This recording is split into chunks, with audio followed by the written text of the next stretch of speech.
Chers téléspectateurs, bonjour. C'est un réel plaisir pour nous d'être à nouveau ce matin avec vous pour la revue de presse. Ce matin, nous débutons à Cotonou avec le matinal qui titre sur les élections de la chambre consulaire, le gré à la conquête du littoral. Le tabloïd La Nation titre sur l'appui de la Banque mondiale au Bénin. 58,6 milliards de francs CFA ont été déboursés pour booster la croissance.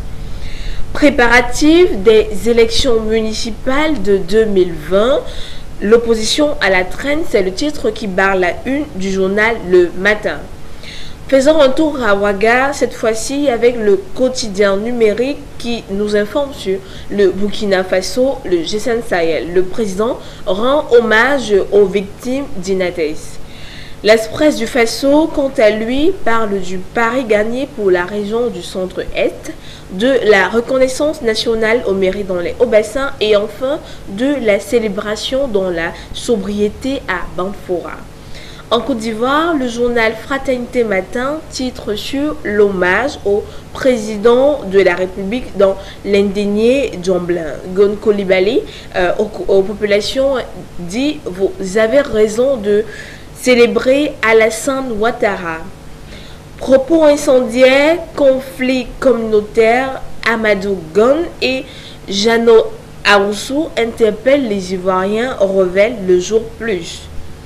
C'est la guerre au sommet de l'État. Duncan et Amontano en guerre contre Ouattara, c'est le titre qui barre la une du quotidien d'Abidjan. Tout sur la grave crise qui mine le palais. Novali se dépose cette fois-ci au Cameroun. Le tabloïd Cameroun Tribune titre sur la décentralisation, le tournant. La session extraordinaire ouverte vendredi dernier au Parlement a dévoilé les contours du projet d'accélération du processus par le président de la République. Lisez les premières analyses et réactions aux pages 6 à 10 du journal. Consommation, les producteurs de whisky en sachet continuent de défier, titre Ecomatin. Le marché camerounais des liqueurs continue d'être envahi par de nouvelles marques de whisky en sachet.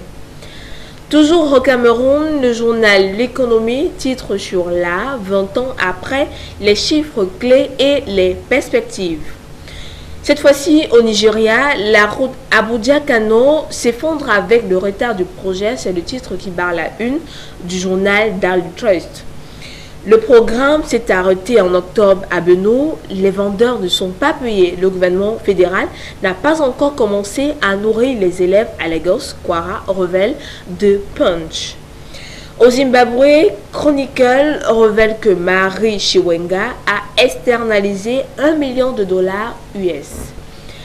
L'économie au cœur des résolutions du ZANU-PF, la 18e conférence populaire nationale annuelle du ZANU-PF qui vient de s'achever, a tenu ses promesses en se concentrant principalement sur l'économie avec un certain nombre de résolutions clés qui devraient permettre d'améliorer la situation économique, informe de Herald.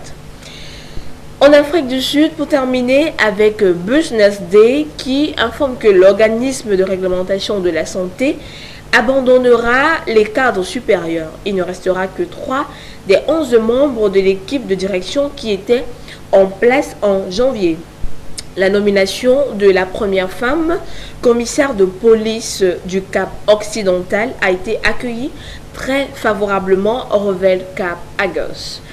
C'est ici que se termine cette revue de presse. Madame, Monsieur, on vous souhaite un bon début de semaine. À demain.